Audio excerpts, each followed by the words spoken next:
हाँ बापट। सर, अमजद खान नाम का अपराधी जो परोल पर बाहर आया था, जब से बाहर आया यहाँ पर हाजिरी देने नहीं आ रहा। क्या? कितने दिन से गायब है अमजद? सर, 15 दिन पहले वो परोल पर बाहर आया था। उस बीच उसकी बीवी का जन्मदिन था और पिछले 15 दिन से ही वो गायब है। फाइल लेके आओ उसकी। Yes sir.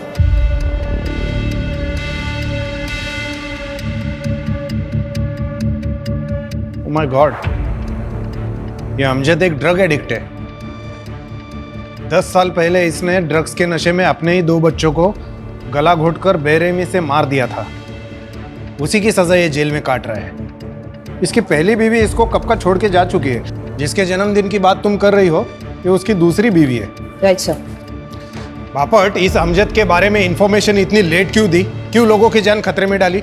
अब तक क्यों कोई एक्शन नहीं लिया? सर, हमने उसके वाइफ तारा के पास एक कांस्टेबल को भेजा है पता करने के लिए कि अमजद खान कहाँ है और सॉरी सर। हेलो, क्या?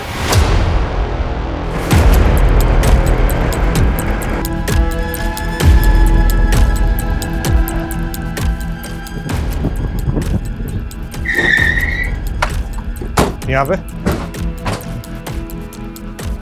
दरवाजा तोड़ा।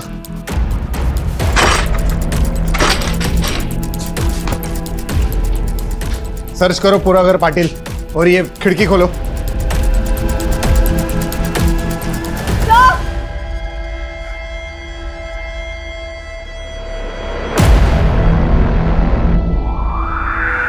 बापट, बॉडी डिकम्पोज हो रही है, मतलब मौत होके 2-3 दिन हो चुके हैं। Right sir.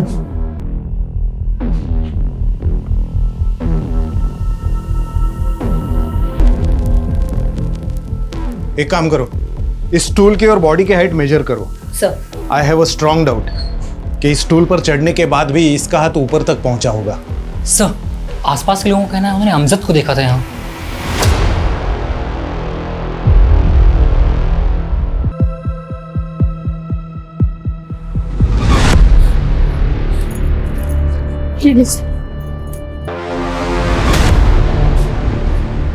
क्या वजह हो सकती है आपके बहन के आत्महत्या की? ये आत्महत्या नहीं है, मर्डर है। उसने मारा है मेरी तारा को। मैं तारा को कितना समझाती थी कि उस क्रिमिनल से शादी मत कर, लेकिन उसने मेरी एक भी नहीं मानी। और ये सब आखिरी बार कब बात हुई थी आपकी बहन से? तारा, उसने अपने खुद के 2 मासूम बच्चों का कत्ल किया है। तुम्हें वो क्या ही अहमियत देगा? तुम्हें इतनी सी बात समझ नहीं आ रही है कि 2 साल बाद बेल पर बाहर आने पर उसने तुमसे निकाह कर लिया, और इतने सालों में उसने तुम्हें दिया ही क्या है सिवाय तकलीफ के? हर बार आप इसी बात का मुद्दा क्यों बना लेती है?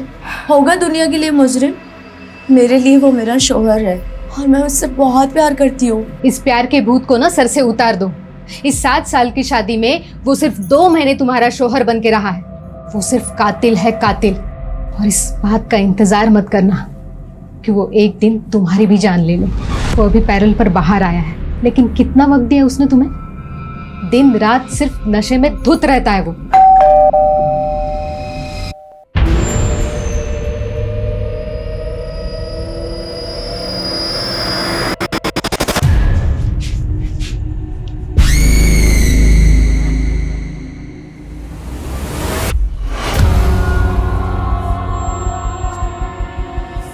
उस दिन भी नशे में धुत था वो। 1 नंबर का एहसान फरामोश आदमी है वो। मेरी तारा ने क्या कुछ नहीं किया उसके लिए, फिर भी उसे मारता रहा, पीटता रहा, कभी रुका ही नहीं। बापट, हमारी मुश्किलें बढ़ने वाली है। कोर्ट हमसे सवाल करेगा। ये अमजद एक हार्ड एंडेड क्रिमिनल है। हो सकता है ये तारा के मर्डर के पीछे भी वही हो। इस अमजद को किसी भी हाल में पकड़ना होगा, इससे पहले कि वो और क्राइम करे। एक काम करो, इन 10 सालों में उसने क्या किया, कहाँ गया, किससे मिला, सब पता कर। अम्मी, अब्बू, जल्दी आइए ना। अरे आ रहे हैं भाई। अम्मी, मेरी प्यारी अम्मी, अल्लाह ने उन्हें सुपरमैन बनाया है। वो दिन रात हम सब का ख्याल रखती है, पर कभी नहीं थकती है। अरे भाईजान, अम्मी तो औरत है, वो कैसे सुपरमैन हो सकती है? वो तो सुपर वुमन है ना? तौफीक मियां, लिखा आपने बहुत खूब है, लेकिन एक बात बताइए, सब कुछ आपने अम्मी के लिए लिख दिया, अपने अब्बू के लिए कुछ नहीं? हाँ मियां, एक दो तारीफ के लफ्ज हमारे लिए भी कह देते। नहीं नहीं अब्बू, भाईजान नहीं, मैं आपके लिए लिखूंगी, वो भी ढेर सारा और अच्छा अच्छा। अभी तुम लोगों का मुशायरा खत्म हो गया हो तो चले? देर हो रही है, तुम्हें स्कूल के लिए और मुझे काम पे भी जाना है। अच्छा, टिफिन दोनों का बैग में रख दिया है, बाहर का कोई कचरा नहीं खाओगे, ठीक है? यही खाना है। ठीक है अम्मी। ठीक है अम्मी। देखो भाई, अगर तुम दोनों ने अपनी अम्मी की बात मानी तो आज शाम को मैं तुम दोनों को तुम्हारी फेवरेट भेल खिला सकता हूँ। आओ। अरे जल्दी आ, चलो चलो चलो, बाय।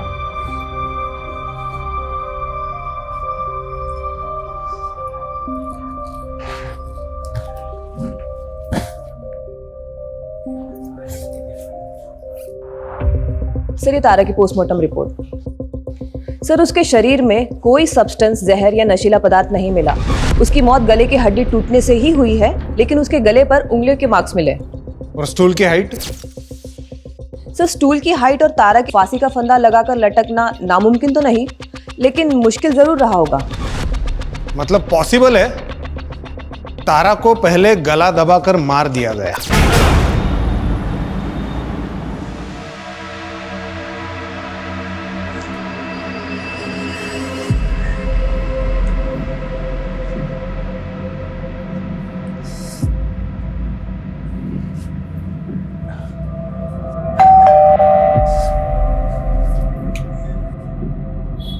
सर, मैं वो औरतों की जरूरत का सामान बेचती हूँ, आपके घर में कोई औरत है तो प्लीज बुला दीजिए।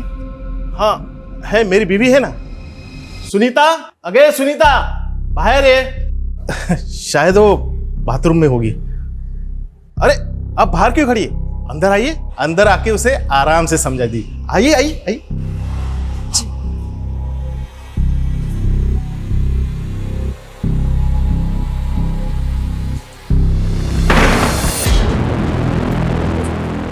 सर, वो आपकी वाइफ को बुला दीजिए।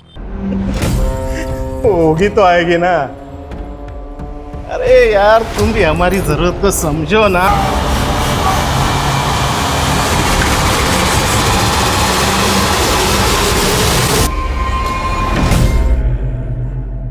ले चाय पी। पुलिस को कॉल करें, 1 मिनट में साले की अकल ठिकाने आ जाएगी। नहीं नहीं, इससे बात घर तक चली जाएगी, सबा को पता चल जाएगा। अच्छा ही है ना, उन्हें पता चल जाए कि उनकी बीवी किन हालातों में काम करती है। कम से कम काम तो ढूंढेंगे जल्द से जल्द। काम तो वो ढूंढ ही रहे हैं, लेकिन उन्हें ये बात पता चलेगी ना तो मुझे भी घर बैठा देंगे। बच्चों की पढ़ाई, घर का खर्चा, ये सब कैसे चलेगा? मेरे बच्चों को अच्छे से अच्छी पढ़ाई मिले ताकि वो आगे जाके कुछ बन जाए। इसके लिए मुझे जो बर्दाश्त करना पड़ेगा ना, मैं कर लूंगी।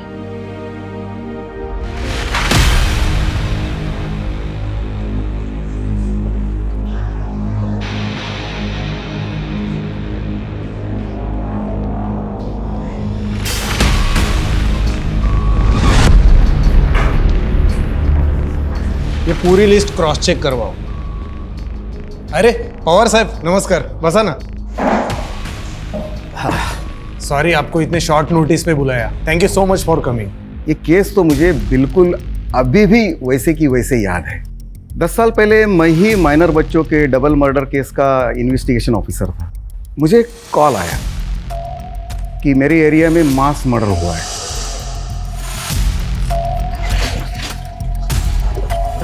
साहेब बघा, आग आ रही है।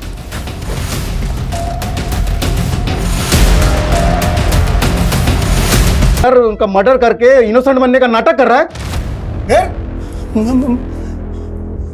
मैंने ये क्या किया? मैंने अपने दोनों बच्चों को मार दिया। ड्रामेबाज। गन नहीं, गन नहीं, गन नहीं है, गन नहीं, गन नहीं।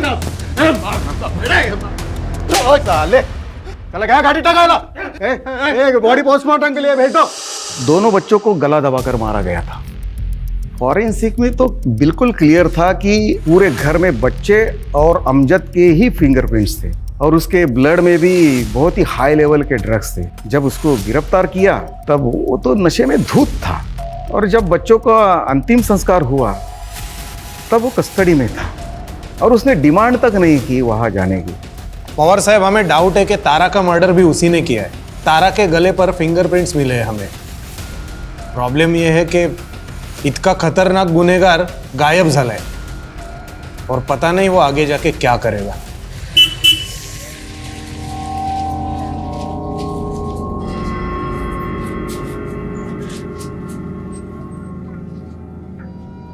अरे कहाँ थी? कब से फोन कर रहा हूँ, फोन ही नहीं उठा रही हो यार। कहाँ थी मतलब? काम पे थी ना, वो फोन साइलेंट है इसलिए पता नहीं चला। अरे वो तौफीक और रजिया अभी तक स्कूल से घर नहीं लौटे। क्या मतलब? घर नहीं लौटे मतलब क्या? आप ही जाते हो ना उन्हें लेने के लिए? अरे वो मैं थोड़ा सा लेट हो गया था, वहां गया तो गार्ड ने बोला कि बच्चे तो घर के लिए निकल गए स्कूल से। अरे ऐसे कैसे निकल गए? और वो वॉचमैन क्या कर रहा था? इतने छोटे बच्चे को अकेले कैसे जाने दिया उसने? अरे मैं कैसे बता सकता हूँ यार, मुझसे क्यों पूछ रही हो ऐसे फालतू के सवाल? अरे क्योंकि आपकी जिम्मेदारी बनती थी। बच्चे, पता नहीं मेरे बच्चे कहाँ होंगे, किस हाल में होंगे। सब मेरे बच्चों को ढूंढना होगा। आसपास ही होंगे। अरे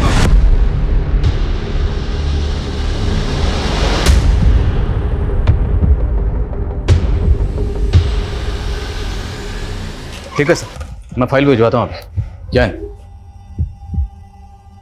बैठिए। सर ये तौफीक और रजिया हमारे बच्चे हैं सर। सर ये अभी तक स्कूल से घर नहीं लौटे।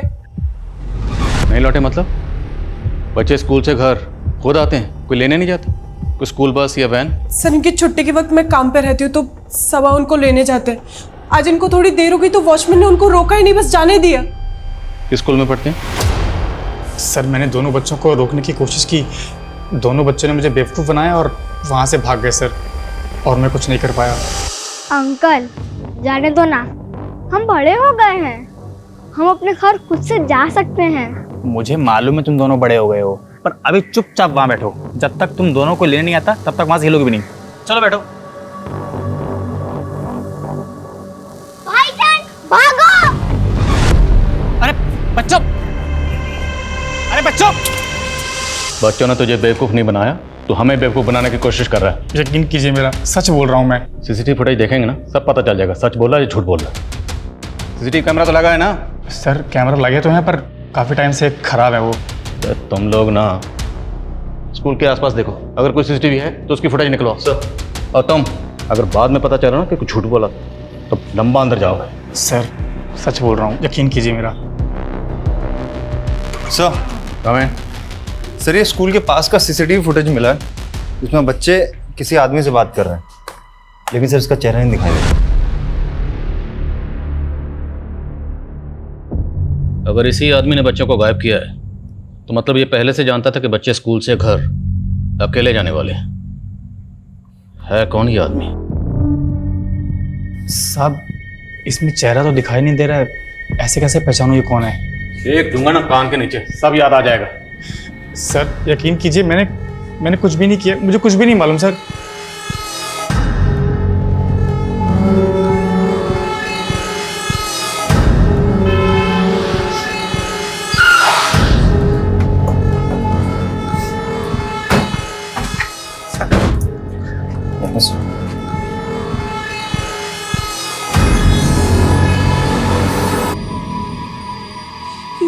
ये कौन है ये आदमी? सब ये आदमी कौन है? ये कहाँ लेके जा रहे हैं मेरे बच्चों को? बेफिक्र रहिए, हम जल्द पता लगा लेंगे आदमी कौन है और आपके बच्चों को लेकर कहाँ गया है। अरे सब कुछ अकेले करती हूँ मैं, आपका, बच्चों का, घर का, सबका। इतनी जिल्लत बर्दाश्त करके 4 पैसे कमा के लाती हूँ कि गुजारा हो सके हमारा। सबके बदले में आपको सिर्फ एक काम सौंपा था, बच्चों को स्कूल से लेकर आने का, वो भी नहीं कर पाए आप। इतना सा काम नहीं कर पाए आप। पता नहीं मेरे बच्चे कहाँ होंगे, कौन लेके गया होगा। हो गई गलती, कैसे ठीक करूं इस गलती को?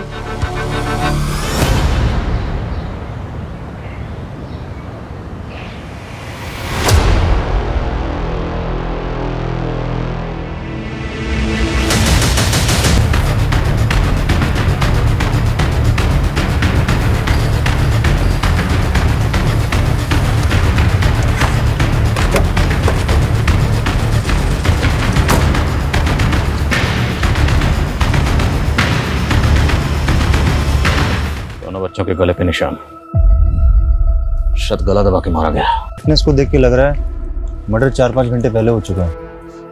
वहशी दरिंदा कौन है जो इन दोनों बच्चों को बहला फुसला कर अपने साथ ले गया, जान से मारा और मारने के बाद दोनों लाशें यहाँ फेंक? दोनों बॉडीज को पोस्टमार्टम के लिए भेजो।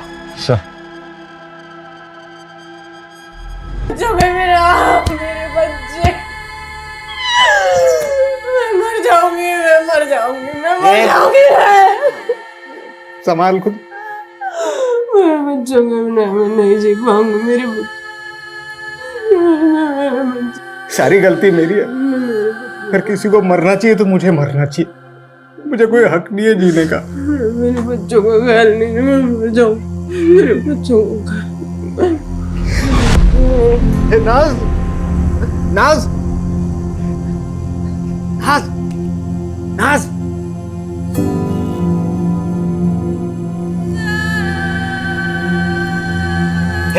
नाज, नाज।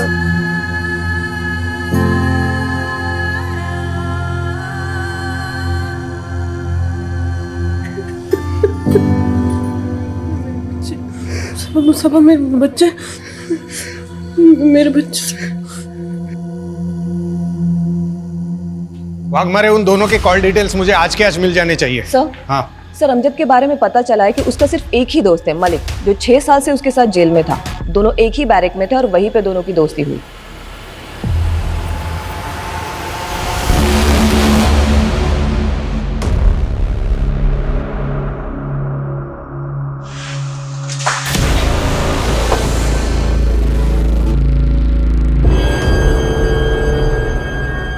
मुझे तो यकीन ही नहीं हो रहा है तारा इस दुनिया में नहीं रही।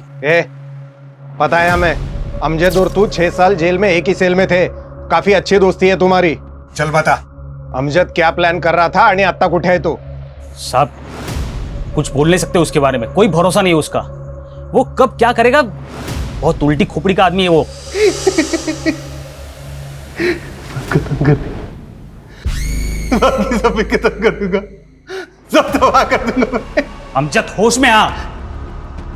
अरे अपने 2 बच्चों को तो मार चुका है, और किसको खत्म करेगा, किसको तबाह करेगा तू? और हाँ, मैंने अपने दोनों बच्चों को मार दिया। अब क्या करूं मैं? किसको मारूं? हाँ? खुद को मार दो। अमजद, अमजद क्या कर रहा है अमजद? मलिक, बच्चों की बात याद आती है यार। पता नहीं कब और कैसे इतना नशा कर लिया कि अपने बच्चों को ही मार दिया। अब क्या करूं बोल, किसके लिए जीऊं मैं?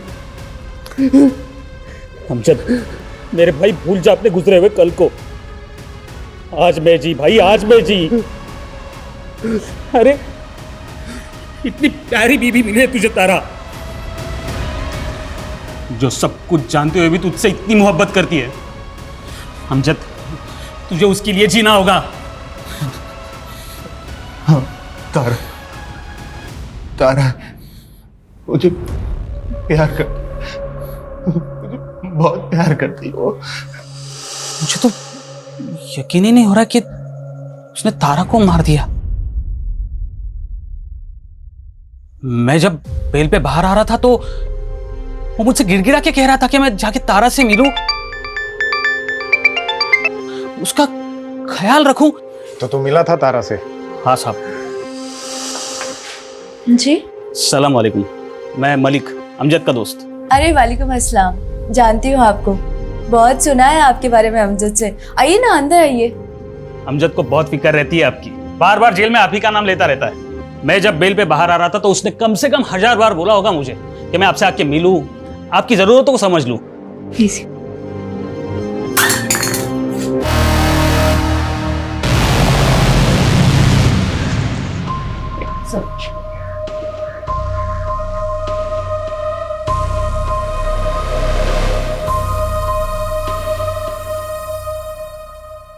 मलिक, ये अमजद जब पैरोल पर बाहर आया था तो दोस्ती का फर्ज निभाने तू मिला भी था ना उसे? झगड़ा हुआ था तुम्हारा? और वो भी उसी रात जिस रात उसने तारा का मर्डर किया था। और मैं पूछ नहीं रहा हूँ, बता रहा हूँ, इसलिए बिना टाइम वेस्ट किए जो कुछ भी हुआ था बता दे। बोल लौकर।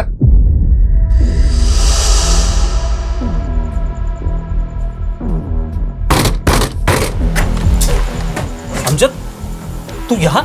साली कमीने, दोस्त बोलता है मेरे को, पीठ में छुरा भोंक दिया दोस्त के। क्या बोला था? मेरी तारा का ख्याल रखना। गद्दारी करती है। अरे चुप कर साले नशेड़ी, कुछ भी बकवास करता है। क्या बोला उसको? वो मेरे को रूखा रूखा जवाब क्या को देती है? मेरे को पहला जैसा प्यार नहीं करती है। मेरे को हगालती क्या को?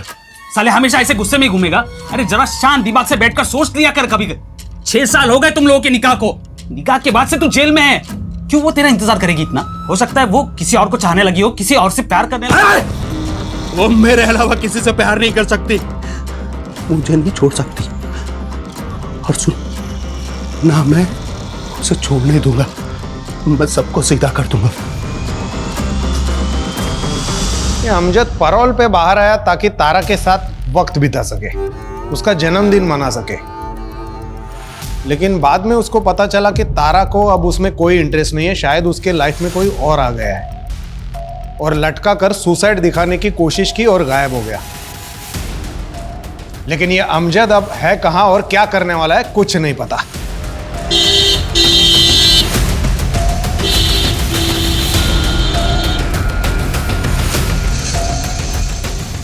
आप ऐसे नहीं जा सकते। क्या लगा रखा है आपने? हैं? हाथ पे आप धर के बैठे हो, कुछ नहीं कर रहे हो आप। अरे जबकि आपको पता है वो आदमी कौन था जो बच्चों को लेकर गया, उनका मर्डर कर दिया, फिर भी कुछ नहीं कर रहे आप। देखिए 48 घंटे आपके पास, सिर्फ 48 घंटे। अगर बच्चों को इंसाफ नहीं मिला ना तो मैं वादा करता हूं आपसे कि जो भी होगा उसके जिम्मेदार आप होंगे। और ये आवाज सुन रहे हैं ना आप, और आवाज ये और ऊंची होती जाएगी, थमेगी नहीं, और फिर आप आंखें नहीं मूंद पाओगे। 48 घंटे।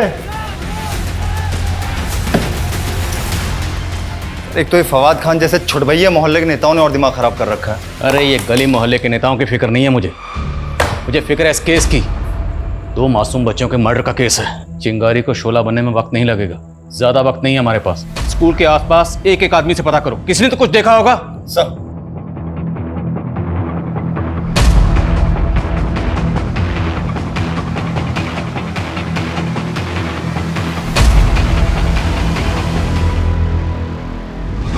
साहब मैं देखा उस आदमी को, बंदा सा लग रहा था, बड़ी दाढ़ी थी। स्केच बनवा सकते हो? हाँ बनवा सकता हूँ। सर अमजद को आखिरी बार कोल्हापुर बस स्टैंड पर देखा गया था। मुझे लगता है शहर छोड़कर भाग गया होगा। लेकिन भाग कर गया कहां होगा? ठीक है, ये स्केच डिपार्टमेंट की साइट पे अपलोड करो, शायद कहीं से कोई इन्फॉर्मेशन मिले। किसी भी तरह से पता करो ये आदमी कौन है। तो छोटे मासूम बच्चों की मौत का मामला है, केस को हल्के में नहीं ले सकते। इस स्केच को बच्चों के घर वालों को दिखाते हैं, शायद वो बता पाए कि आदमी कौन है। सर नहीं सर, मैंने इसे कभी नहीं देखा। सर ये मेरे बच्चों को कैसे जानता है पता नहीं। हमारी दुनिया तहस नहस कर दी सर, सब उजाड़ दिया।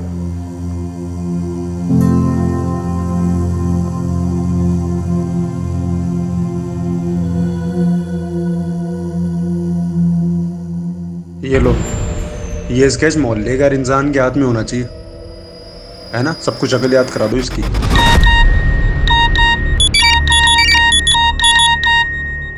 तुम सबके सब लोग कर क्या रहे हो? सो रहे हो क्या? जो स्केच डिपार्टमेंट की साइट पे लोड होने के लिए बना था वो लोगों के मोबाइल में घूम रहा है, मैसेजिंग ऐप पर। कैसे लीक हुआ ये? हाँ तुम? Hello,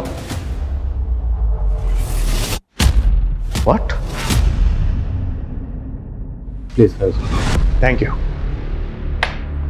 sir. जिस आदमी को आप ढूंढ रहे हो उसका नाम अमजद खान है।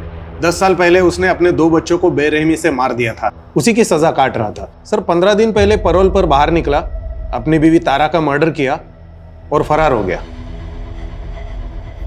तारा मर्डर केस में? जी सर, ये लीजिए।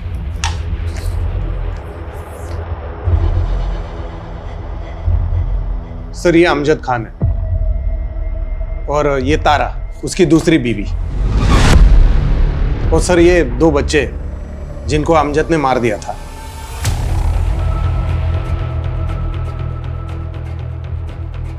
सर ये नुसरत है, अमजद की पहली बीवी। तो नाजनीन है? नाजनीन? नहीं सर, ये नुसरत है, नुसरत आजमी, अमजद की पहली बीवी। जिन 2 बच्चों के अमजद ने मर्डर किए वो इसी से थे। नो नो नो, जिन 2 बच्चों के मर्डर में हम अमजद को ढूंढ रहे हैं, ये उन 2 बच्चों की माँ है, नाजनीन। सर हमारे इन्वेस्टिगेशन में हमें पता चला कि अमजद अपने पहली पत्नी को बहुत मारता पीटता था। उन 2 बच्चों का मर्डर करने से कुछ दिन पहले उसने इसको बहुत मारा पीटा था और घर से बाहर निकाल दिया था, फिर बाद में बच्चों का मर्डर किया। मतलब ये नाजनीन पहले नुसरत थी, तो सबा से पहले ये अमजद की बीवी थी। सबा मेरे पास अब ज्यादा वक्त नहीं बचा है। मेरे बच्चे मुझे अपने पास बुला रहे। मेरा तौफीक, मेरी रसिया अपनी अम्मी को अपने पास बुला रहे। सबा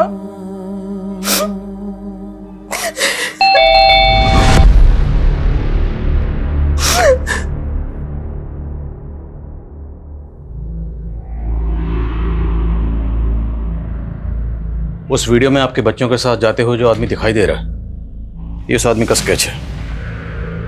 आप पहचानती हैं इसे? सर ये तो अमजद है, इसने मेरे बच्चों का कत्ल किया है। सबा इसने फिर से मेरी गोद छूनी कर दी। ये शैतान मेरी जिंदगी से क्यों नहीं चाहता? सबा क्यों नहीं चाहता? अरे शर्म नहीं आई तुझे? शर्म नहीं आई तुझे? अरे इंसान नहीं तू, वैसे दरिंदा। अपनी औलाद को खा के तुझे शर्म नहीं आएगा? तुझे अगर फांसी भी हो जाएगी ना तो भी मुझे सुकून नहीं मिलेगा। इस दुनिया में नहीं, उस दुनिया में तेरे को सजा मिलेगी। प्लीज शांत हो जाइए। ए गाड़ी टाका।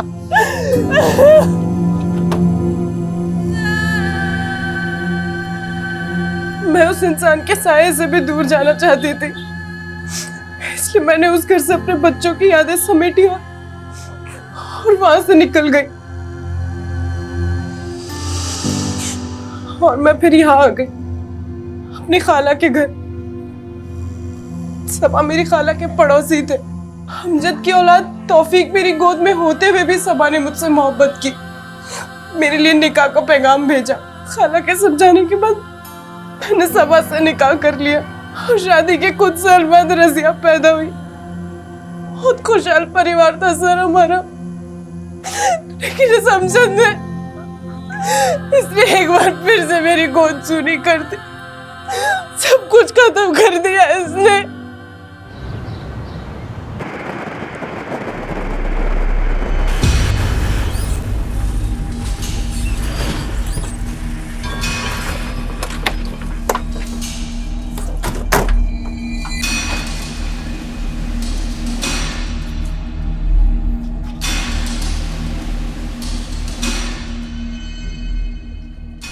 सुनिए। जी साहब। यह इस घर में अमजद रहता था, आप जानती हैं उसे? जी साहब, वो खौफनाक मंजर याद है मुझे। मैं यही थी। आज भी दहशत होती है उस वक्त को याद करके। दिन रात अपनी पत्नी नुसरत को मारते रहते थे वो। गुस्से में उन्हें इस बात का इल्म भी नहीं होता था कि वो बेचारी पेट से थी। कभी कभी तो डर लगता था कि पिटते पिटते कहीं मर ना जाए। मैंने नुसरत को सलाह भी दी थी कि अमजद भाईजान को तुम दिखवाओ। दिखवाओ मतलब कहाँ दिखाओ? उस समय एक पीर का बहुत नाम था। कुछ 8-9 साल पहले इस इलाके में उन्हीं का जादू छाया हुआ था। तो ये क्या नई कहानी है? कहानी नहीं है साहब, सच है। सब उसे फरिश्ता कहा करते थे। वो फरिश्ता मर्दों की मुसीबत हल करने के लिए दवा करता था। मेरे शौहर भी उन्हीं के मुरीद थे। मैं भी एक बार अपने शौहर के साथ उस जगह गई थी। साहब, हम अपनी परेशानी एक पर्ची पर लिखकर उस बूढ़े आदमी को देते थे और वो अंदर जाकर फरिश्ते को वो पर्ची देता था। फरिश्ता उस परेशानी का हल जवाब के तौर पर पर्ची पर ही लिख कर देता था, मगर कभी हमारे सामने नहीं आता था। वो बूढ़ा कहाँ है जो पर्ची लिखकर अंदर देता था? वो बूढ़ा साहब, वो तो कब का मर चुका है। आप भी तो गई थी ना उस फरिश्ते से मिलने, तो आपने देखा होगा, कुछ तो याद होगा आपको। नहीं साहब, और आपके शौहर उनको लेकर गई थी ना आप वहाँ पे, उन्होंने देखा होगा, उनको कुछ याद होगा। नामुमकिन है साहब, और अगर मुमकिन है भी तो वो इस हालत में नहीं है कि आपको कुछ बता पाए। हैं कहाँ आपके शौहर? साहब दारू की लत लगी है उन्हें, 24 घंटे नशे में रहते हैं वो। नमस्कार। हेलो, कुछ पूछना है आपसे। 10 साल पहले आप जिस फरिश्ते के यहाँ जाते थे उसका नाम या शक्ल या कुछ भी याद है? मैं अकेला थोड़ी जाता था, सब लोग जाते थे। तुम भी तो जाते थे उधर। दिमाग खराब है तुम्हारा? ज़्यादा पी लिया है क्या? दिमाग भी मेरा ठीक है और याददाश्त भी ठीक है। मैंने बहुत देखा है वो फरिश्ते के वहाँ चक्कर काटते, बहुत देखा है तुम लोगों को मैंने। तुम लोग मतलब वर्दी वाले, पुलिस वाले? सब पुलिस वाले जाते थे उधर, देखा है। नाम क्या है उस पुलिस वाले का? नाम नाम मुझे याद नहीं है। अगर वो आदमी सच बोल रहा है तो मतलब शर्म आनी चाहिए। एक पुलिस वाला एक ढोंगी के यहाँ चक्कर काट रहा, वो ना खुद सिर्फ उस बात को मान रहा था बल्कि अंधविश्वास को बढ़ावा भी दे रहा था। गवाह है हमारे पास, चश्मदीद गवाह, जिसने कई बार आपको वो आपके फरिश्ते के यहाँ चक्कर काटते हुए देखा। और हमें यह भी पता है कि अमजद के बच्चों के मर्डर केस की तहकीकात आप ही कर रहे थे। वहाँ जाना, किसी को फॉलो करना, ये कोई क्राइम तो नहीं है? कोई क्राइम नहीं है। लानत, लानत है। लानत समझते हैं? एक पढ़ा लिखा पुलिस वाला अंधविश्वास में यकीन करता है। और दूसरी बात, आपका वो जो फरिश्ता है ना, उसका पूरा कच्चा चिट्ठा हमारे पास है। डिपार्टमेंट के आदमी हो इसलिए इतनी उम्मीद तो कर सकता हूं कि कॉपरेट करोगे। करेंगे ना कॉपरेट? सुनिए, पहले पूरी बात सुनिए। अमजद के बच्चों की तहकीकात करते वक्त कहीं वो उस फरिश्ते की श्रद्धा तो आड़े में नहीं आ रही थी ना आपके? ये बघा तावड़े साहब, मैं एक जिम्मेदार और बेदाग ऑफिसर हूँ और मैंने वही रिपोर्ट किया जो मैंने क्राइम सीन पर देखा। और मेरी जगह पर और कोई भी ऑफिसर होता तो वो भी वही कंक्लूड करता। लेकिन असली कंक्लूजन अभी बाकी है और वो हम निकालेंगे।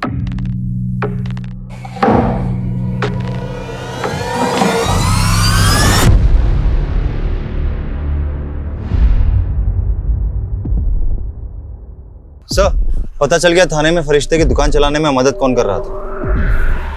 कौन है?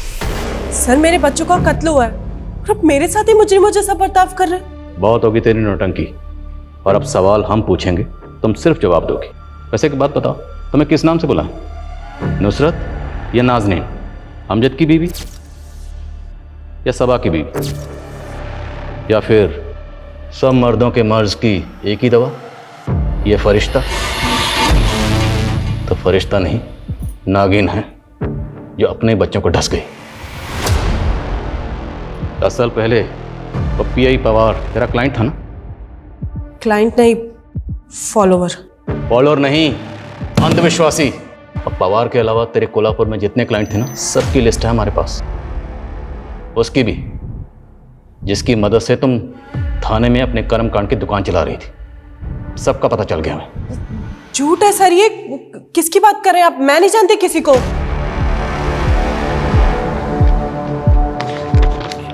ये तेरा आशिक, जिससे तुम दिन में 10 बार बात करती थी, बार बार लगातार, जिसके साथ तेरा अफेयर था। ये तेरा आशिक फवाद, जिससे तुम दिन में 10 बार बात करती थी, बार बार लगातार, जिसके साथ तेरा अफेयर था। 10 साल पहले तुमने अपने और अमजद के बच्चों का कत्ल किया और पीआई पवार के साथ मिलकर अमजद को ही फंसा दिया। और फिर कुछ दिन पहले यहाँ आकर अमजद के बेटे तौफीक और सबा की बेटी रजिया का कत्ल किया और एक बार फिर से अमजद को फंसा दिया, क्योंकि तुम जानती थी अमजद जमानत पर बाहर आया है, उस पर पहले ही अपने बच्चों के मर्डर का केस चल रहा है। तो इस बार भी पुलिस का शक उसी पे जाएगा, जबकि मर्डर किया तुमने। बोल, क्यों खा गई बच्चों को? मैं अपनी ताकत बढ़ाना चाहती थी। 10 साल पहले मैंने ख्वाब देखा था कि अगर मैं अपने बच्चों की कुर्बानी दे दूंगी तो मेरी पावर बढ़ जाएगी।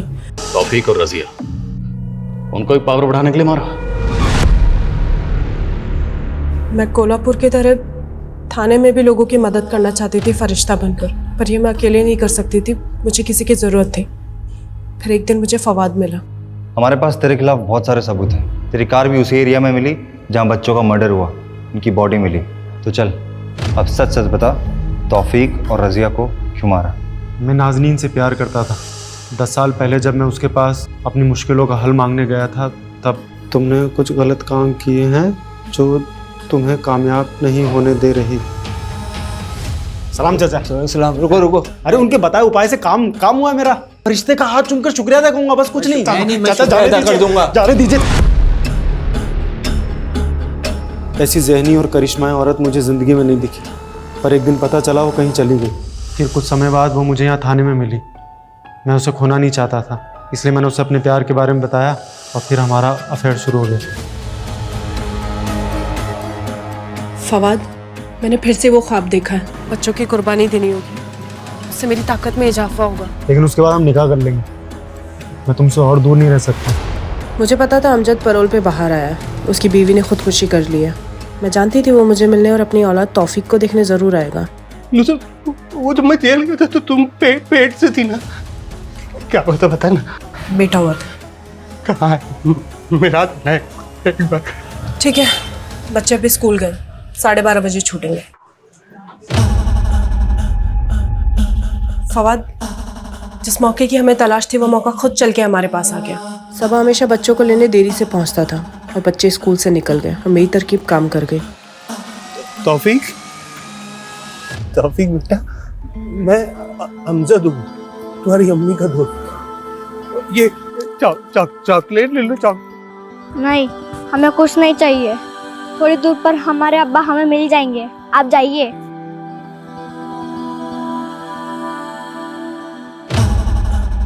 तुम लोग यहाँ कहाँ घूम रहे हो?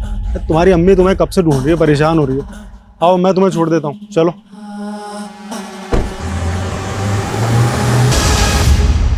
कैसी माँ है तू? दरअसल तुझे माँ कहना माँ लफ्ज की तौहीन है। अपने ही 4 बच्चों को खा गई और जरा अफसोस नहीं, और फंसाया भी किसको? बच्चों के बाप को। तुझे जहन्नुम में भी जगह नहीं मिलेगी। हमें अमजद को जल्द से जल्द ढूंढना होगा। उसकी ज़हनी हालत ठीक नहीं है। इससे पहले कि वो खुद को नुकसान पहुंचाए, उसे ढूंढना होगा और इस केस को रीओपन करना होगा ताकि उसको इंसाफ मिल सके। सर,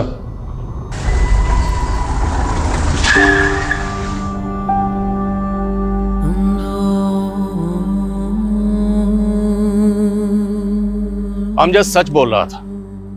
उसने गुस्से में तारा की गर्दन पकड़ी जरूर थी, पर उसने तारा को मारा नहीं था।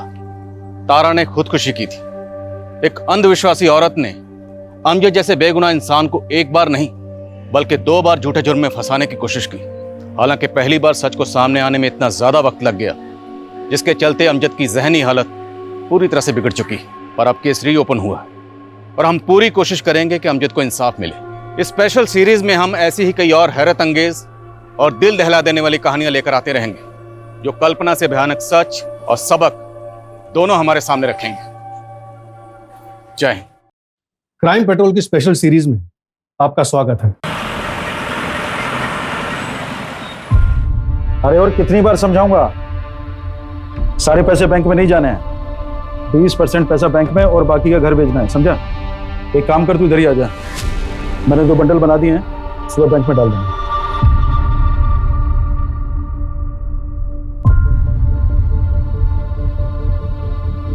सर, खाने का कुछ ऑर्डर है आपका? क्योंकि 5 मिनट में किचन क्लोज हो रहा है। मैं किसी का वेट कर रहा था। ड्रिंक्स तो मिलेगा ना? हाँ सर, वो मिलेगा। अच्छा, तुम्हारी बेटी की किडनी का ऑपरेशन होना था, क्या हुआ उसका? अभी नहीं हुआ सर, थोड़ा सा पैसे कम पड़ रहे हैं। कितने कम पड़ रहे हैं? सर, वो ऑपरेशन के लिए 50,000 रुपए कम पड़ रहे हैं। मैं 50,000 अभी भेजता हूँ, सबसे पहले ऑपरेशन कराओ, ठीक है? और जरूरत पड़ेगी तो मांग लेना। नंबर बोलो। सर 8034। चेक करना पैसे आए।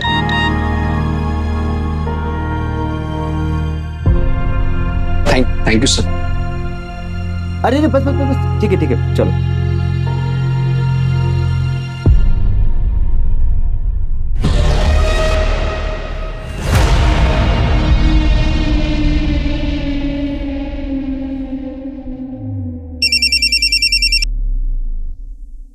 हेलो, बिजी हैं आप? नहीं, एकदम ठीक हूँ। बार में बैठ के दारू पी रहा हूँ। चिढ़ क्यों रहे हैं? अरे रूपाली, मैं चिढ़ नहीं रहा हूँ, सच कह रहा हूँ। जिससे मिलने आया था वो अभी तक आया नहीं। ओ, अच्छा, निशा आपसे बात करना चाहती है। अरे आके बात करता हूँ ना, मर थोड़ी रहा हूँ। अरे क्यों करते हैं आप? देखिए, हमेशा मजाक अच्छा नहीं लगता। सॉरी सॉरी बाबा, सॉरी। चलो निशा को फोन दो। हेलो पापा, कब घर आओगे? मुझे स्टोरी सुनना है।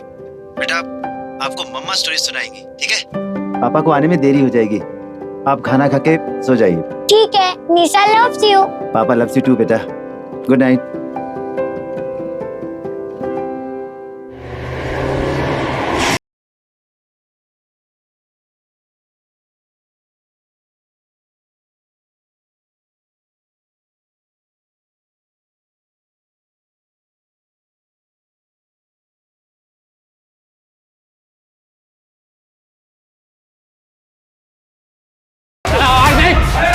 आवाज नहीं क्या रे? तेरे को समझाया तो तेरे को समझ में नहीं आया? तेरे को रोका खोखली धमकी दे रहा मैं।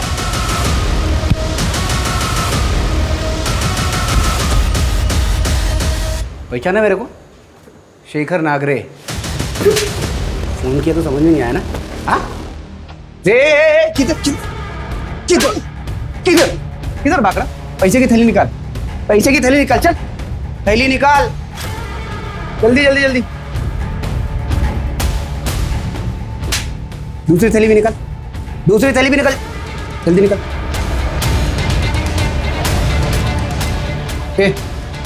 उसका बैग भी उठाओ। नहीं नहीं नहीं, मेरे पास कुछ नहीं है। कस्टमर से पैसा मत लो, मैं दे रहा हूँ ना पैसा। मेरे को आना पड़ा ना इधर, जुर्माना, पैसा डबल।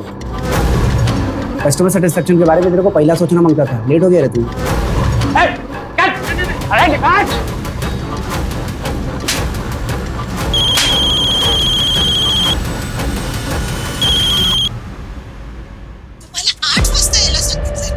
साढ़े 11 बज गए हैं, अब अभी तक नहीं आए, कहाँ रह गए?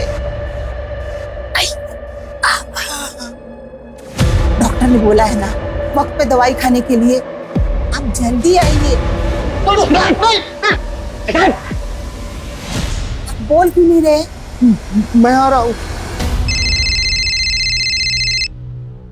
हेलो, क्या? कौन से बार में?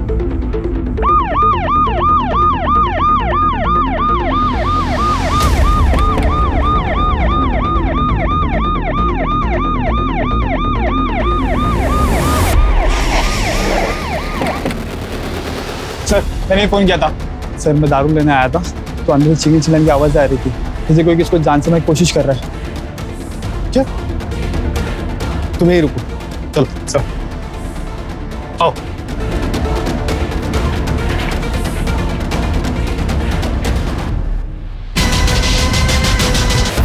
क्या नाम है आपका? कहाँ रहते हो? अरे क्या नाम है? बैठो, बैठ जाओ।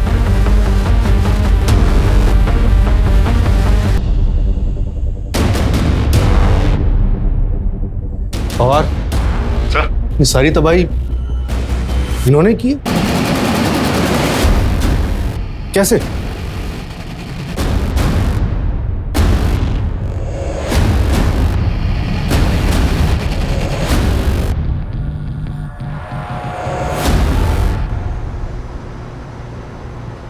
ओहो, फोन में बैटरी नहीं है।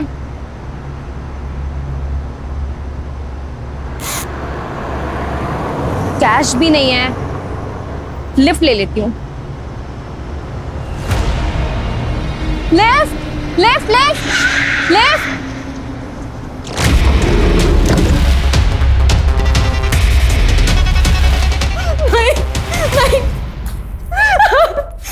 सर, श्रीकांत जोशी नाम है, इसके अलावा और कुछ नहीं बोल रहा। हमने मरहम पट्टी करवा दी। मर्डर वेपन वो चाकू ही है, लेकिन पवार, सवाल यह है कि इतने बुजुर्ग आदमी ये सब कुछ किया कैसे हो? सर पे चोट का भी निशान है, तो शायद हाथापाई में लगी हुई। सर, मर्डर वेपन पे श्रीकांत जोशी की उंगलियों के निशान भी तो हैं। मतलब ओपन एंड शट केस है सर, कहाँ है मेरे पति? किसने मारा है उन्हें?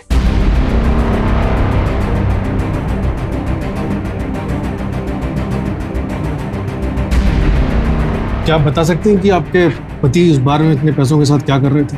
सर वो किसी से बिजनेस इन्वेस्टमेंट के लिए मीटिंग करने गए थे। पर किसने मारा है उन्हें और आप लोग पकड़ क्यों नहीं रहे उन्हें? देखिए फिलहाल हमारी कस्टडी में एक सस्पेक्ट है, लेकिन इन्वेस्टिगेशन के बाद ही हम बता सकते हैं कि वो इस सब में शामिल है। थोड़े बुजुर्ग हैं लेकिन उनके हाथ में मर्डर वेपन था। सर बुजुर्ग है? सर उसी ने मारा होगा विवेक को, क्योंकि विवेक को किसी बुजुर्ग ने कॉल किया था, लड़ाई भी होनी थी विवेक से उसकी। ये तो मेरी शराफत है कि डील फाइनल होने के बाद भी आपके एज और एक्सपीरियंस का लिहाज करके मैंने 20 की जगह 30% दिया आपको, और अब आप 40% की मांग कर रहे हैं। नहीं 70% से कम में मैं नहीं रुक सकता हूँ। ऐसा करते हैं आज मिलते हैं और सब कुछ फाइनल कर लेते हैं। ये रोज रोज का किस किस मुझे नहीं चाहिए।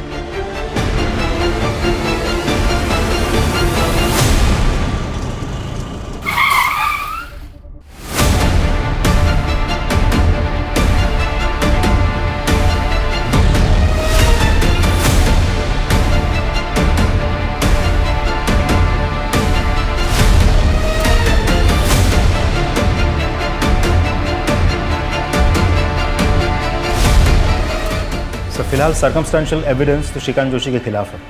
मर्डर वेपन पे उंगलियों के निशान भी है, और अब तो विक्टिम की वाइफ भी डायरेक्ट एलिगेशन लगा रही है। ठीक है, मजिस्ट्रेट कोर्ट में पेशी करो और पुलिस कस्टडी के लिए रिक्वेस्ट करो। सर साहब मेरे पति श्रीकांत उन्हें यहाँ के लाए हैं। एक बार में मर्डर हुआ, उनके हाथ में मर्डर वेपन मिला है, प्राइम सस्पेक्ट है वहाँ। साहब आप लोग कुछ भी बोल रहे हैं, उनकी उम्र तो देखो। आपको कुछ गलत फहमी हुई है। वो किसी को मार नहीं सकते, किसी को बुरा नहीं जा सकते। साहब मुझे मेरे पति को मिलना है।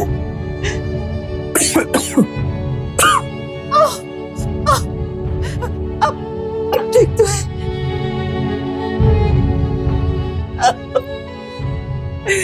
ये क्या हो गया? चिंता मत करिए, मैं हूं ना। मैं अभी इस वकील के पास जाती हूँ।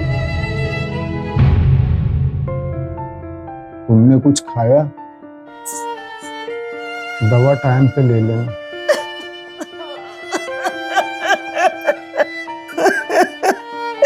ये क्या हो गया? क्या हुआ था कल रात? किसने किया ये सब? श्रीकांत जोशी ने? कौन श्रीकांत जोशी? ये सब तो उसने किया है, वो शेखर, गैंगस्टर शेखर नागरे। 3 दिन पहले धमकी भरा फोन किया था उसने। बहुत नसीब वाला है रे तू।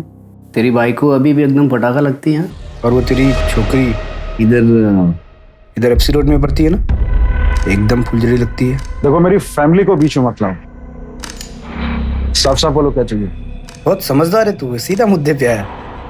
रोकड़ा चाहिए मेरे को रोकड़ा दे, तेरी फुलझड़ी और तेरी पटाखा दोनों सेफ रहेंगे, मेरा प्रोटेक्शन मिलेगा दोनों को। कितना? 2 बेटी। 2 पेटी? अबे एड़े, 2 बेटी मतलब तुम 3 लोग हैं ना, तो 2 2 2 6 हुआ। अबे लोड मत ले तू, राउंड फिगर 5 कर दे चल।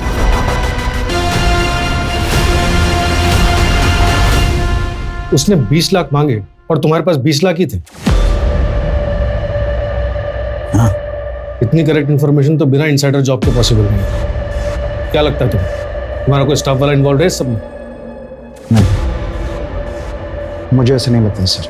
मेरा सारा स्टाफ बहुत लॉयल है मेरे साथ, सालों से काम कर रहा है। खरे, जैसे में विवेक की लाश मिली थी ठीक वैसे लेट जाओ। सर यहाँ पे हमें रमन शेट्टी मिला था, इधर बैठ जाओ।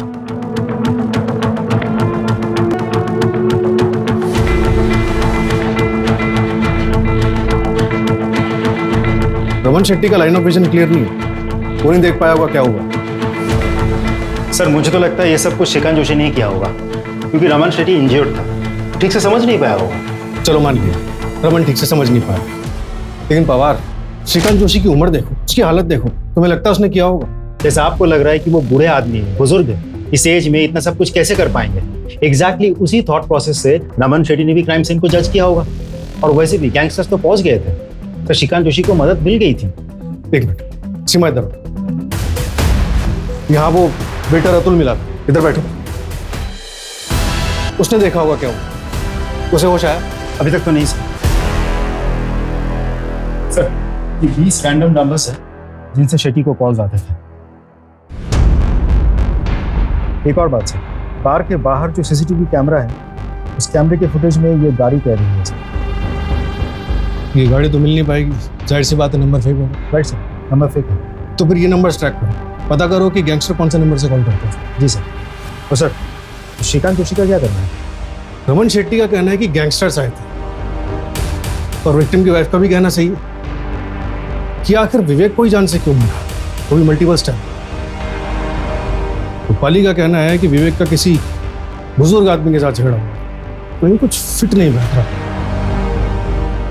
खैर, FIR हुई है तो प्रोसीजर फॉलो करते हैं सब। शुरुआत करते हैं इन नंबर से और गाड़ी को ट्रैक करने से। और बवार, वो श्रीकांत जोशी को चाय वानी पूछते रहना। सर, आप लोगों से गलती हुई है, माझा नवरा असं नाही करू शकत, वो इस हालत में है ही नहीं। देखिए प्रभा जी, हमने आपको कल भी समझाया था। सर, मैं उनकी मेडिकल फाइल लेके आई हूँ, वो मेंटली ठीक नहीं है, उनके ट्रीटमेंट शुरू है। साहब, वो खुद दवाई पे जिंदा है तो दूसरे को कैसे मार सकते हैं? वो बहुत कमजोर है, खड़े खड़े गिर जाते हैं और हड्डियां टूट जाती है। वो एक चिट्ठी को नहीं मार सकते हैं, तो इंसान को कैसे मार सकते हैं? देख लीजिए ना, उनकी फाइल देख लीजिए। साहेब, माझ्या नवऱ्याने काही नाही हो केलं, खरंच सांगते काही नाही केलं त्यांनी।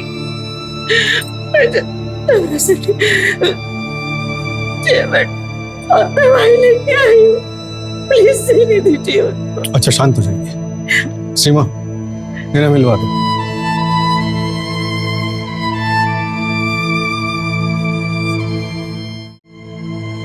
आप भी कहिए ना, आप भी कहिए।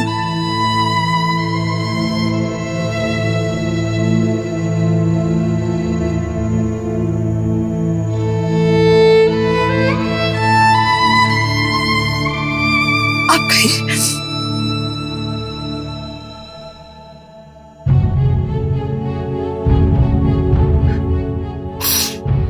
मैंने कुछ नहीं किया, मेरी किस्मत ही खराब थी कि मैं वहां गया। अब मत रोइए, अब मत रोइए, अब मत रोइए, मत रोइए। मैं जानती हूँ आपने कुछ नहीं किया। आपको दवाई भी तो लेनी है, कल रात को भी आपने दवाई नहीं खाई। ये लीजिए,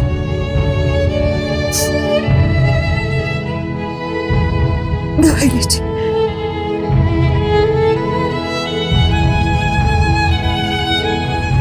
जी, ओके, थैंक यू सर। वो जो वेटर अतुल है, उसे होश आ गया है, डिस्चार्ज कर दिया गया है। रमन शेट्टी को अपने लोगों पे बहुत भरोसा है, लेकिन पैसों के लिए बेटा भी बाप का खून कर सकता है। सर, किचन क्लोज हो चुका था, एक और वेटर था, वो भी चला गया था। सर, मैं अतुल का बैकग्राउंड निकालता हूँ।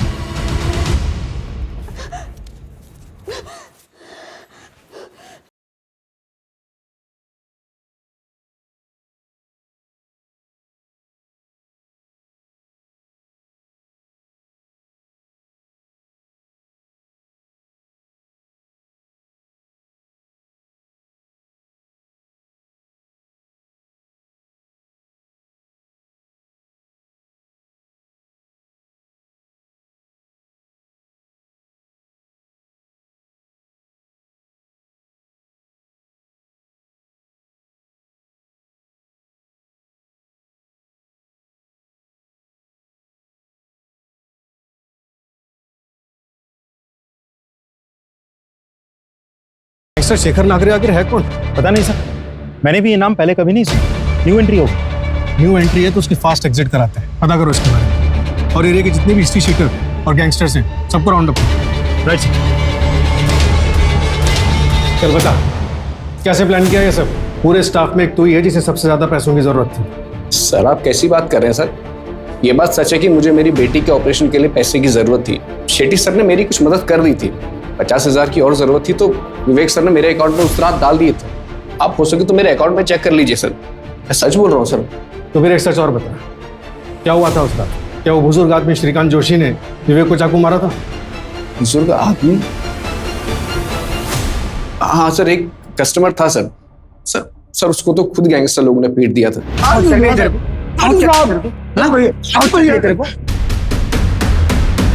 ये इंसाफ नहीं है सर श्रीकांत जोशी ही खूनी है। उसने 7 साल के बच्चे के निर्दोष बाप को मारा है।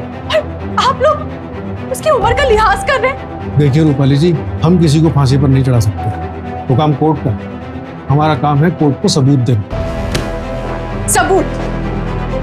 जिस चाकू से उसने मेरे पति को मारा है वो उसके हाथ में मिला है आपको, और क्या सबूत चाहिए आपको? सर 24 घंटे से ज्यादा हो गया है। अगर आप लोग कुछ नहीं कर सकते ना तो उसे मुझे दे दीजिए, मैं इंसाफ कर दूंगी और फिर आप लोग मुझे अरेस्ट कर लीजिएगा। देखिए हम आपकी सिचुएशन समझ रहे हैं। नहीं सर, आप नहीं समझ रहे हैं। क्या आप जानती हैं आपके पति वहां बाहर में क्या करने गए थे? सर मैंने पहले भी बताया आपको, वो कई बिजनेस में इन्वेस्टर है और उस आदमी से किसी बिजनेस मीटिंग के लिए गए थे। कितना कैश लेकर गए थे? पवार, वो विवेक के पार्टनर के बारे में कोई अपडेट? सर कंफर्म तो कुछ पता नहीं चला, लेकिन कॉल डिटेल से एक नंबर मिला। मिक्की सिंह का है, दिल्ली से, और हमारी इन्फॉर्मेशन के मुताबिक इस मिक्की सिंह की एज है अराउंड 67 ईयर्स, और उन्हें बहुत अच्छे से पता था कि विवेक कैश लेके उनसे मिलने आ रहे, वो भी पूरे 15 लाख, जैसे कि रूपाली ने बताया। मतलब रमन शेट्टी के 20 और ये 15, यानी क्रिमिनल्स पूरे 35 लाख लेकर भागे क्राइम सीन से। लेकिन सर मुझे ये समझ में नहीं आ रहा कि क्राइम हुआ क्यों? आई मीन टारगेट पे कौन? कुछ तो है जो हमारे सामने नहीं आ रहा। रमन शेट्टी और उसके आदमी ने बताया था कि श्रीकांत ने बचाने की कोशिश की थी, मारने की, तो हमारी जिम्मेदारी और बढ़ गई थी, क्योंकि भले ही 100 गुनहगार बच्चे लेकिन एक बेगुनाह को सजा नहीं मिलनी चाहिए, और विवेक को भी इंसाफ मिलना चाहिए। पापा आप इधर क्यों सोए हो? चलो ना मुझे स्टोरी सुनाने। पापा उठो ना। पापा चलो ना मुझे स्टोरी सुनाने। पापा पापा पापा मम्मी देखो ना, पापा नहीं उठ रहे। मम्मी पापा मैं वापस आ रही हूँ। मम्मी पापा आप लोग मेरा इंतजार करना, मैं वापस आ रही हूँ। मम्मी पापा मरना तो मैं ऐसे नहीं मरूंगी, मैं यहाँ नहीं मरूंगी। मम्मी पापा आपकी बेटी यहाँ नहीं मरेगी, आपकी बेटी आएगी वापस, आपकी बेटी वापस आएगी। मम्मी पापा कोई है, मेरी मदद करो, कोई है?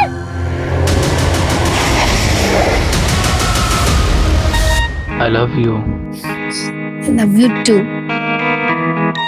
तो आज शाम मिले, तुम्हें देखे बिना कितने दिन हो गए। Okay, I will call. Be ready. I'm always ready. I love you. Love you too. Bye.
माँ मैं आ गई माँ, मैं आ गई माँ।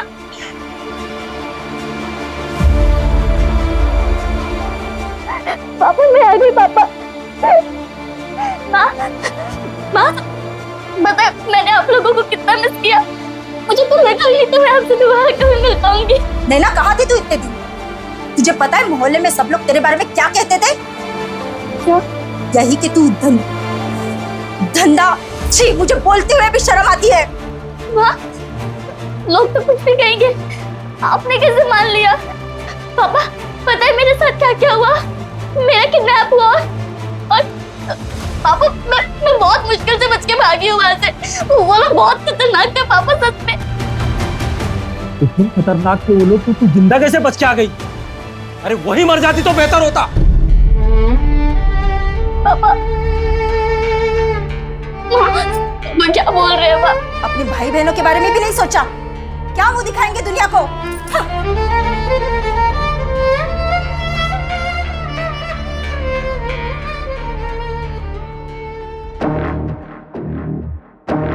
अरे अजीत भाऊ, अजीत भाऊ, अजीत भाऊ, अरे जल्दी आओ, जल्दी जल्दी आप आओ, जल्दी आओ, जल्दी आओ।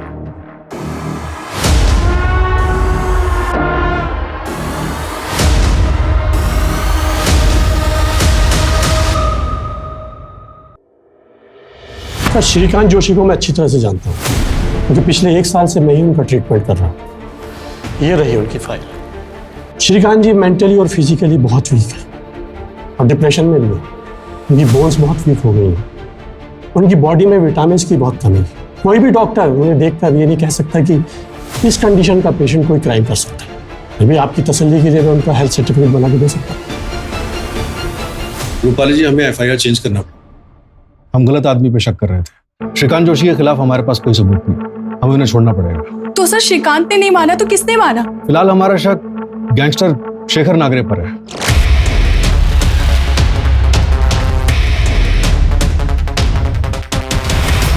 और वो ओल्ड मैन जिससे मेरे पति बिजनेस के लिए मिलने गए थे? वो कोई मिक्की सिंह है, दिल्ली का रहने वाला है। हमने दिल्ली पुलिस से कांटेक्ट किया उसको ट्रैक करने के लिए। मतलब मेरे पति को किसने मारा है इसका सीधा जवाब आपके पास नहीं है? सर 29 साल की उम्र में मैं विधवा हो गई हूँ। मेरी 7 साल की बच्ची के सर पर से पिता का साया उठ गया है और आप लोग हैं कि इंसाफ नहीं दिला पा रहे मुझे। देखिए रूपाली जी, हम इन्वेस्टिगेट कर रहे हैं। हमने विवेक के बारे में भी पता किया और हमें ऐसा कुछ भी नहीं मिला जिससे ये लगे कि उसे टारगेट क्यों किया गया। ठीक है सर, मैं आपसे फिर से पूछती हूँ, आप जवाब दीजिए। सिर्फ मेरे पति क्यों मारे गए? और उन पर एक बार नहीं 7 बार वार हुआ है। क्यों? कोई जवाब है आपके पास? साइन करिए।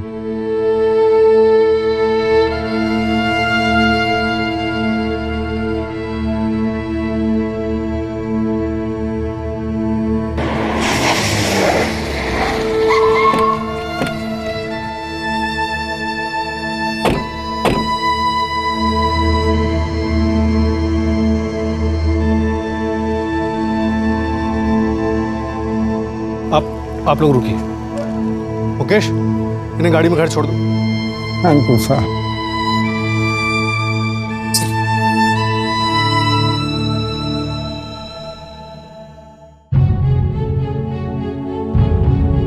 मुझे बचा लो अंकल, मेरी बीवी है, मेरी बेटी है।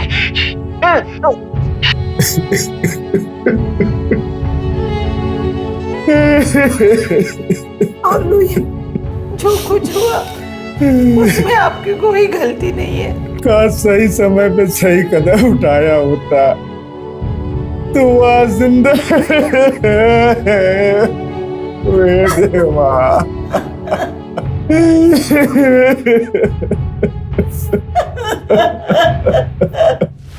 नमस्कार साहब। कौन बोल रहा है? बस क्या साहब, जिसको तुम ढूंढ रहे हो सामने से फोन किया तो पहचानते नहीं क्या? शेखर नागरे। हाँ, तो अभी एक मुद्दे की बात सुनो साहब। मेरा पीछा करना बंद कर दो, मैं तुम्हारे हाथ नहीं आने का। और अगर तुमको पकड़ना ही है ना तो शेट्टी के पीछे जाओ। 1 नंबर 2 नंबर बहुत पैसे है उसके पास। और रहा सवाल उस विवेक का, तो उसके बारे में अफसोस करना बंद करो। कोई दूध का धुला नहीं था वो। क्या मतलब? साफ साफ बोल। साफ साफ तो बोल रहा हूँ साहब। चलो ठीक है, और साफ साफ बोलते मैं तुम्हारे। क्या है ना, मेरा पीछा करना बंद कर दो। मैं तो वैसे भी देश के बाहर जा रहा हूँ। मैं तो देश के बाहर चला जाऊँगा, लेकिन थोड़ा अपनी फैमिली के बारे में सोच। वो तो इधर ही रहने वाले ना। ए शेखर, क्या जो कुछ भी नाम है तेरा, मरना है तेरे को डर नहीं लगता? हाँ, तेरी फैमिली की तरफ आंख उठा के भी देखा ना तो उधर ही ठोक डालूंगा तुझे। तेरी लाश भी नहीं मिलेगी तेरी फैमिली को। अपना एएसपी तो यही है ना साहब, अपनी कोई फैमिली नहीं है। और वैसे भी फैमिली ना कमजोरी होती है, पर तुम अपनी फैमिली के बारे में सोचना। हाँ सर पता नहीं दिलेर है या बेवकूफ। बेवकूफ है, दिलेर होता तो हमारी जगह पर होता। नंबर ट्रैक पे डालो उसको। सर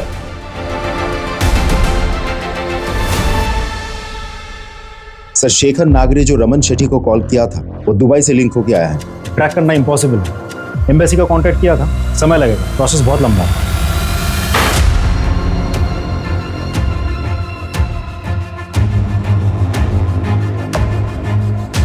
कदम सर, ये विवेक आप्टे मर्डर केस की फाइल, इसे बाकी के कोल्ड केसेस के फाइल के साथ रख दो। Cold case?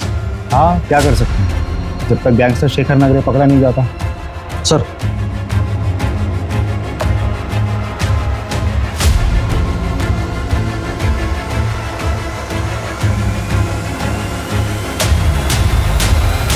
ये लीजिए मैडम, विवेक सर के लाइफ इंश्योरेंस का पेमेंट पूरे 1 करोड़ रुपए।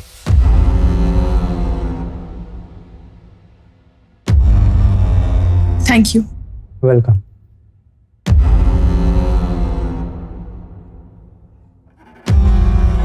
Hello, next week Mumbai shift होना है जी, पैकर से चाहिए। हाँ, कोटेशन भेज दीजिए। मम्मा हम मुंबई क्यों जा रहे हैं? बेटा, मुंबई अच्छी जगह है, बड़ा स्कूल है, तुम्हें अच्छा लगेगा। पर हम तो यहाँ पर पापा के साथ रहते थे ना, मुझे उनकी बहुत याद आएगी। मुझे भी याद आएगी।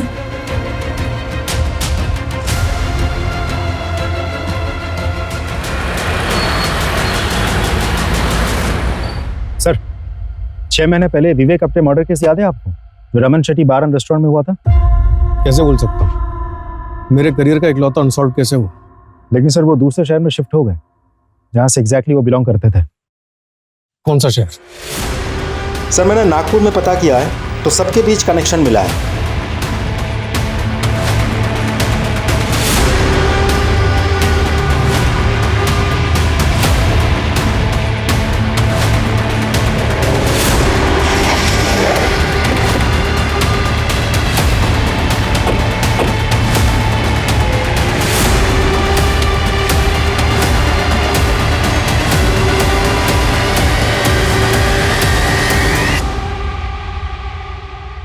सर इन लोग को वापस से नागपुर में देखकर बहुत खुशी हुई और ये लोग बहुत हिम्मत वाले हैं। इन लोग की जगह और कोई फैमिली होता और उनके साथ में ऐसा हादसा हुआ रहता ना, मुंह छुपा के भाग जाते।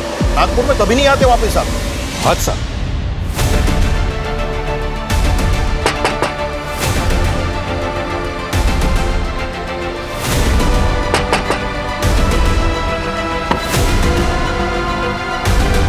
विनय आप्टे का मर्डर तुमने प्लान किया था ना?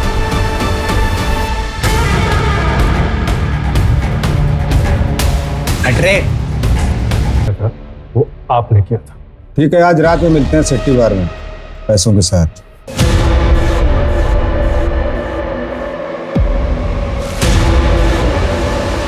और ये सब आपने अपनी बेटी कविता के लिए?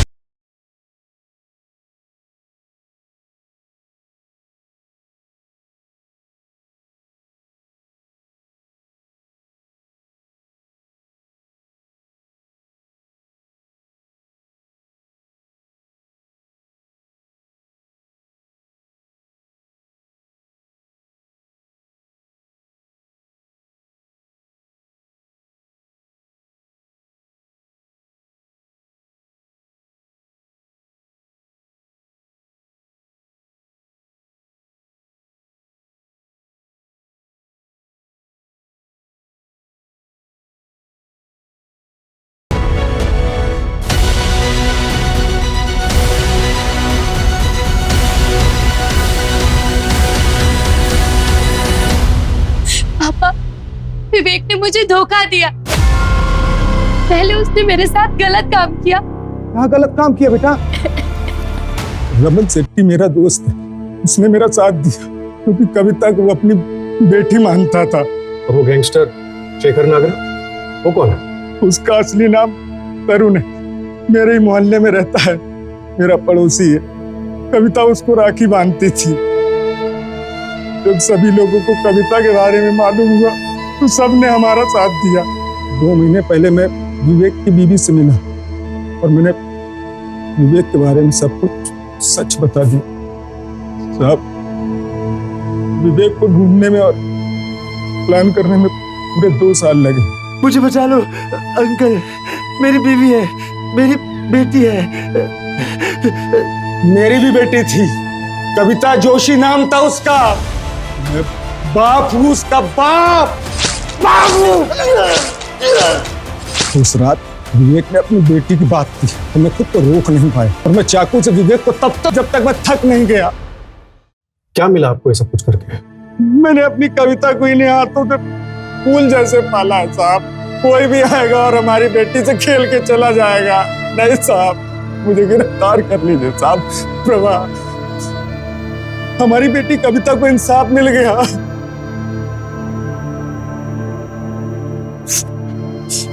बेटा कविता, मैंने तेरे गुनाहगारों को सजा दे दी, अब तो तू खुश है ना? ये कहानी थी रेप अक्यूज विवेक की, जो मरने के बाद भी समाज की नजरों में विक्टिम बना रहा। ये कहानी थी रेप विक्टिम कविता की, जिसने ना सिर्फ अपने बलात्कारी को माफ किया बल्कि आंख मूंद कर दोबारा ऐसा फैसला लिया जिसके चलते उसे अपनी जान गंवानी पड़ी। कविता या उस जैसी बाकी लड़कियों के साथ जो हुआ उसे बदला नहीं जा सकता, लेकिन हमने उन्हें इंसाफ दिलाने की मुहिम शुरू कर दी। विवेक और उसके साथी हैबिचुअल सेक्स ऑफेंडर्स थे। कविता या उससे पहले किसी भी लड़की ने अगर विवेक और उसके गिरोह के बारे में पुलिस को बताया होता तो शायद इन क्राइम्स को होने से पहले बचाया जा सकता था। फिलहाल पुलिस विवेक के तीनों साथियों को ढूंढ रही है और तरुण उर्फ शेखर ने जिन 3 लड़कों को हायर किया था रॉबरी के लिए, उन्हें अरेस्ट कर लिया गया है। क्राइम पेट्रोल के ऐसे ही मजेदार एपिसोड्स देखने के लिए हमारे चैनल को सब्सक्राइब करें